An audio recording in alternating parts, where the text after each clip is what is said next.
Welcome to the Roworx Legacy Podcast, a podcast that inspires and motivates individuals through personal stories from Olympians and athletes of all backgrounds. Each week, we will be delivering interviews about various athletes' true backgrounds and what made them who they are today. This podcast will focus on what identity these competitors have adopted and what they would like their legacy to be.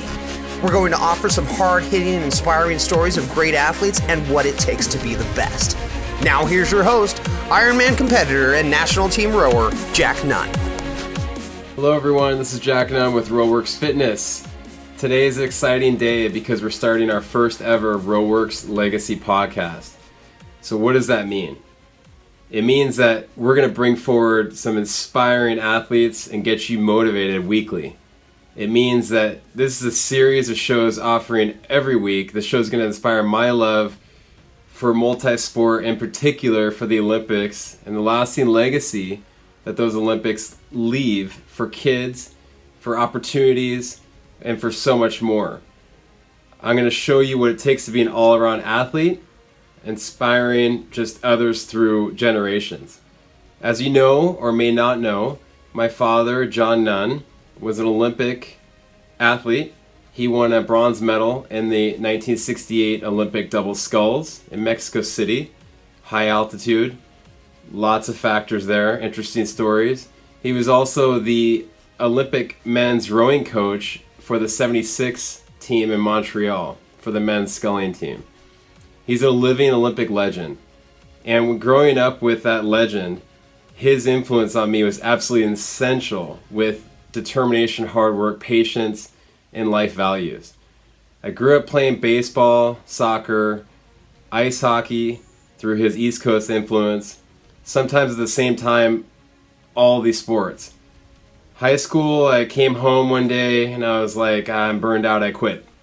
I quit baseball and soccer at the same time. And my dad said, well, either you get a job or you find something else to do. He didn't even bring up rowing. Nothing like that. It was my junior year of high school. I didn't have any direction, didn't have a lot of guidance at that point to what I wanted to do, to what I really loved. And I remember the day it happened. I was in the kitchen in the house and I said, well, what about that rowing thing? And he jumped out of his chair so quick, called the coach, and the next day changed my life. Age 16, down at the boathouse, joining the Long Beach Junior crew, and then on into everything. Opportunity opened up. One thing can change your life, and that showed me my passion, my love for fitness. Rowing was born. That story, everything was born. So in college, I got a scholarship to Berkeley for rowing at Berkeley. My freshman coach was Craig Emerkanian, and my varsity coach was Steve Gladstone. They made it so much fun, and we won 3 national championships, 4 Pac-10 championships over the course of those years. I rowed on the national team, winning a silver medal at the under-23 men's 8 in 2001 in Linz, Austria. And then I continued to row on the national team for about 4 more years before I just started kind of burning out and not really into it as much as I thought I would be, and came home to California and started a new indoor rowing facility called Roworx, and I've been doing that now for over 10 years. So we're located in California in Long Beach, and we feature indoor rowing classes. We're a fitness center that overlooks the water. We're just a few feet away from Marine Stadium.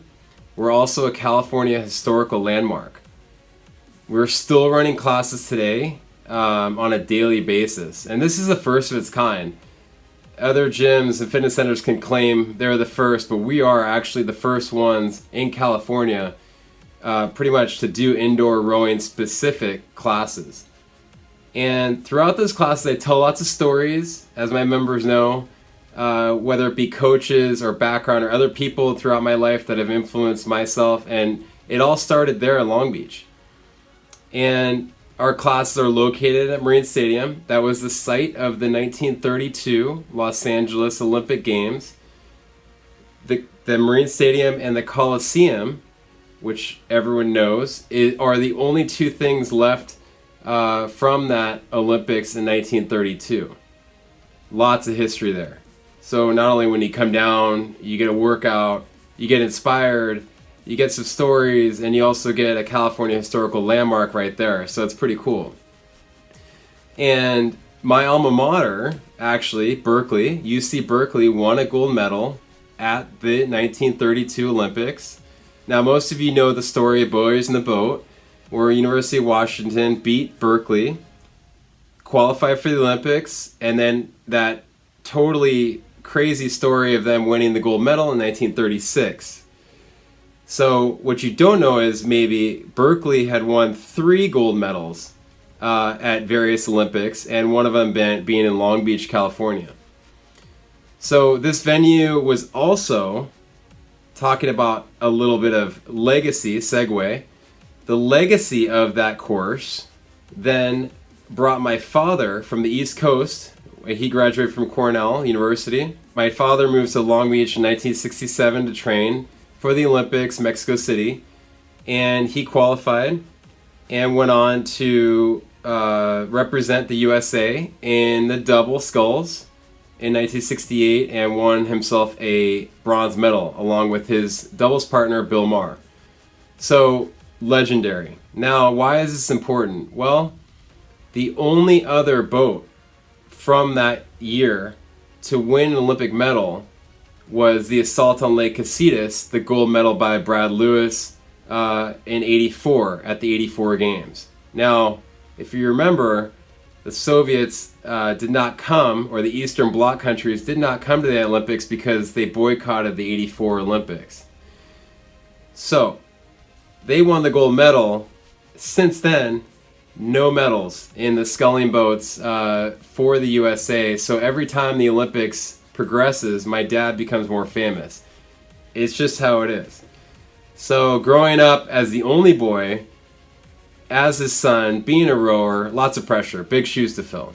But these are just more stories, more legacy, what have you.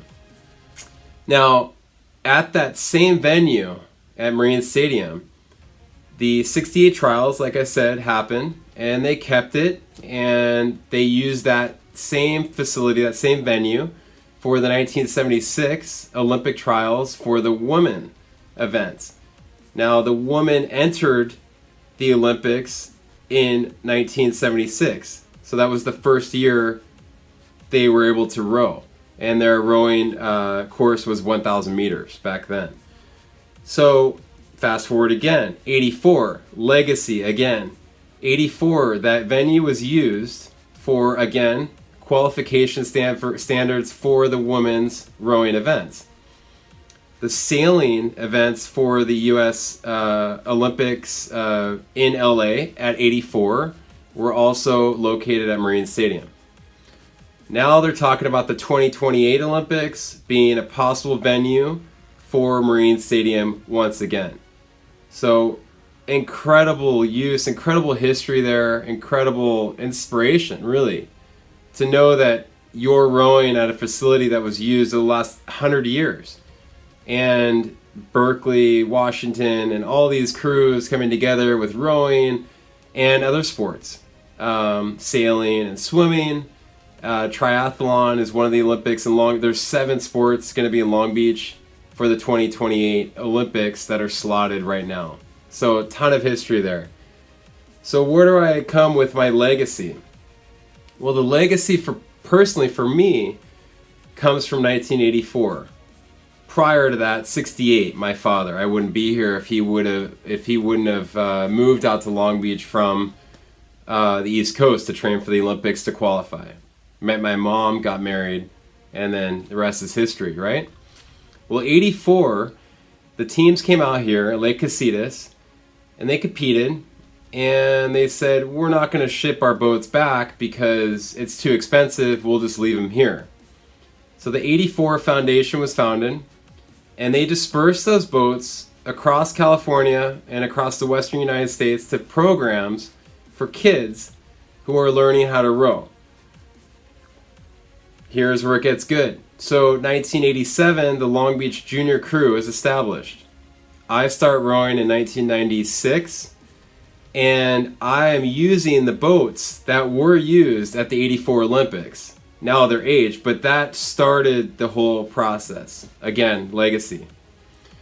So now we have thousands of kids, high school kids, masters, juniors, collegiate. We have my program, the adaptive program. Angela Madsen is rowing across the Pacific Ocean to Hawaii as we speak, which is very exciting. I can't wait to interview her when she gets back. It's definitely on my radar. Opportunities for kids, for anyone looking for a sport that's just the perfect cross-training sport for anything, endurance, and just creating so much opportunity. So going back, after I graduated from Berkeley, I also coached for the Long Beach Junior Crew. Here it goes again, legacy. My legacy as a junior crew athlete now comes back around, and I'm coaching kids who are rowing in high school. And then I become the head men's coach, the varsity coach at Loyola Marymount, coaching university kids how to row. Sometimes some of them new, some of them experienced, and then they get invited to the national team. Very exciting stuff. So through rowing, I found my fitness excel on so many levels. We ask, why do you care about rowing? Who cares about rowing, right? And through rowing, I found my fitness just explode. Not only in a good way, with running, cycling especially, and swimming. And I took it up. My other dream, besides making the Olympic team, which didn't happen, I always wanted to do the Ironman World Championships. So last year, my dream came true. I was able to compete and qualify at the Ironman Kona World Championships. So my journey started back in 2008. One of my good friend and fellow rower, Warner Bonner, decided to do an Ironman, and I said I'm in. And he said, we're doing Nice, France, which is one of the hardest Ironmans in the circuit. And I was like, I'm in. And I fell in love with triathlon from the very first triathlon I did back in 2007 and getting ready for Nice. And I found out that with indoor rowing, it just works so well with all three sports, cycling, running, and swimming, like I said. And then I found myself racing every weekend, competing for the love of it. Not just to say, hey, here I am, but just to be like, no, I love competing. And from 2008 to the present, I've done over 100 triathlons. 16 of those triathlons were full Ironmans, and 9 half Ironmans. And then I did one Ultraman. The Ultraman is a 321 mile race. It's a 3-day event. It's a 10K, 6.5 mile swim on the first day, plus a 90 mile bike. The second day is a 170 mile bike. And the third day is a ultra marathon, a 52.4 mile run. And that's over a 3-day period. I'm 220 pounds and I'm 6'3". So that was a brutal race. I did finish, and I marked that as one of my highest accomplishments. I thank rowing for that. I thank the legacy. I thank my background, my athleticism, where I came from, for all of that. I also did the Norseman in Norway, which is described arguably as the hardest Ironman distance race in the world. It's actually not even argued. It's just, that's it. So the Norseman is the hardest Ironman in the world. It's in Norway, and I did that with the Iron Cowboy, another inspiring person. I met him at that same race. He was doing it that year as well in Norway, and so that happened in 2017. So I've completed Ironmans on 4 continents. And I just love sharing my passion with others. My passion for sport and identity as a human being is simply doing what I love and sharing it with others. There's no better freedom than doing what you love as a job and inspiring others along the way. And I wanted to start this podcast because I feel I can offer inspiration with the various athletes I know through my father, but also myself. At Berkeley, we rode with a lot of Olympians. And triathlon, I got to meet a lot of Olympians and a lot of really cool, inspiring athletes. And I feel like I can offer inspiration with those various athletes I know through my father in rowing, but also in different sports. And we can learn so much together and be inspired over and over again. So that's my goal. That's my love for sport, passion. I just know all these people, and I feel like, wow, I should share that with you guys. I should share the stories with everybody, not just in my classes, but with everybody. And my connections over the past 3 generations of my family, not only as my father rode, but my great-grandfather rode for Columbia back in the 1900s. So let me ask you, are you ready to be inspired and create your own legacy? I hope to continue coaching and inspiring others through this podcast and create a lasting legacy. Thanks, you guys, and have a great day. And we look forward to interviewing more athletes in the future and sharing those stories with you. Thank you for joining us this week on the Roworx Legacy Podcast. Make sure to visit www.roworx.com, where you can subscribe to the show on iTunes, Spotify, and all other major streaming platforms. While you're at it, if you found value in this show, we'd appreciate a rating on iTunes, or that you simply tell a friend about us. Remember to be inspired, stay positive, stay active, and leave a great legacy while blazing a trail for others to follow. Be sure to tune in next week for our next episode.